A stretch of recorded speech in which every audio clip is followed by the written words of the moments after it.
Om Swastiastu, tabe selamat linguna latai, salam sahujud kerende melempang. Halo adik-adik, bertemu lagi ya kita di pertemuan kali ini. Nah, kita akan membahas tentang pancayatnya. Adik-adik ada yang tahu apa itu pancayatnya? Kalau adik-adik belum tahu, belum mengerti apa itu pancayatnya, mari kita sama-sama mempelajari, mengamati apa itu pancayatnya.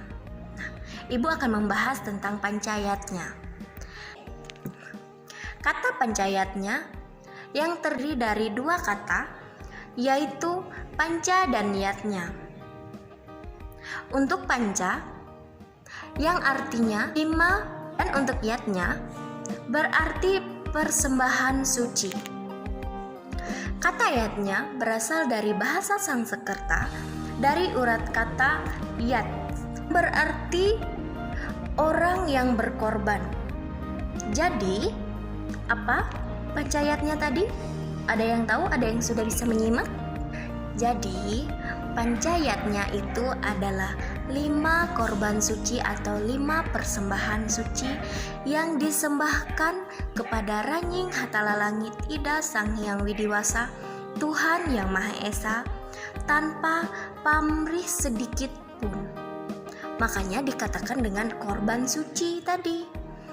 Nah, kita lanjut ke dalam melaksanakan sebuah yatnya, hendaknya syarat yatnya, ada yang tahu? Mari kita bahas sama-sama.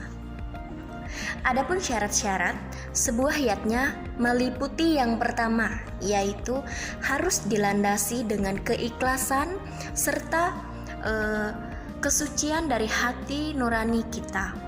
Yang kedua yaitu didasari dengan cinta kasih yang diwujudkan dengan rasa bakti yang secara tulus dari hati nurani kita sendiri.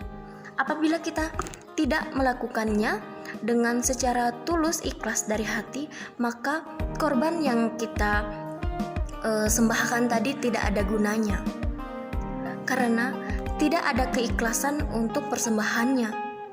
Lanjut yang ketiga yaitu yang harus dilakukan sesuai kemampuan agar tidak menjadi beban bagi kita.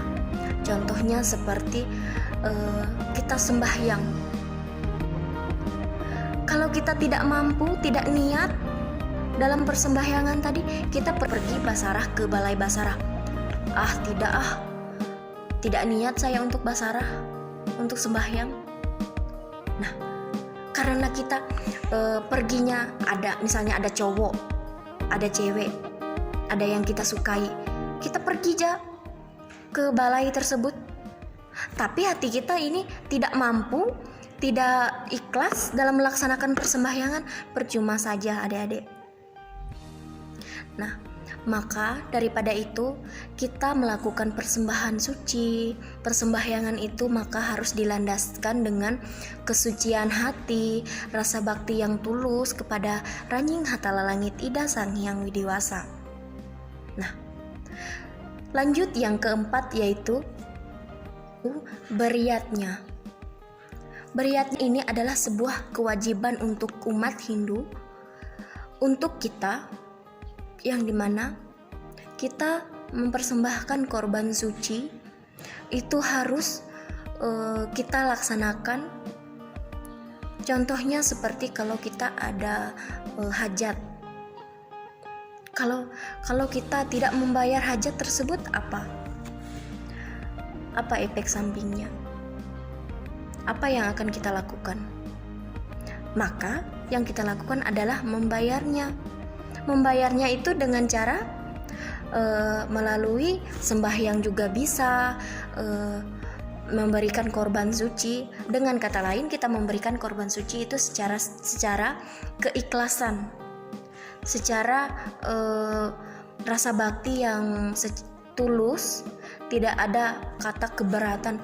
Contohnya seperti kalau kita keberatan, kemahalan, gak usah aja, mungkin tahun depan aja kita bayar hajatnya. Nah, itu tidak boleh, karena kita mempunyai keyakinan masing-masing, mempunyai komitmen.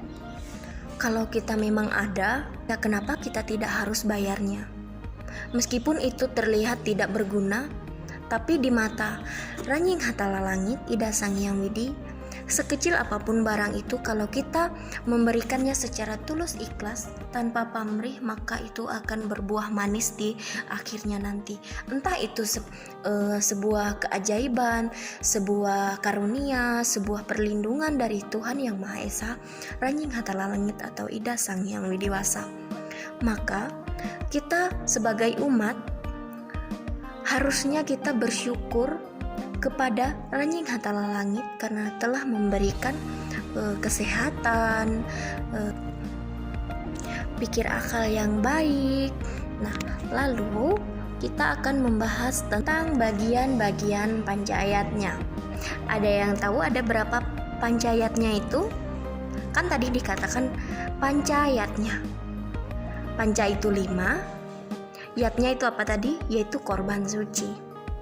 Nah, Ibu akan membahas tentang bagian pancayatnya. Yang pertama yaitu dewa yatnya. Dewa yatnya ini adalah persembahyangan kepada Ida Sang Hyang Widiwasa, Tuhan Yang Maha Esa, Ranying Hatala Langit, dan para dewa.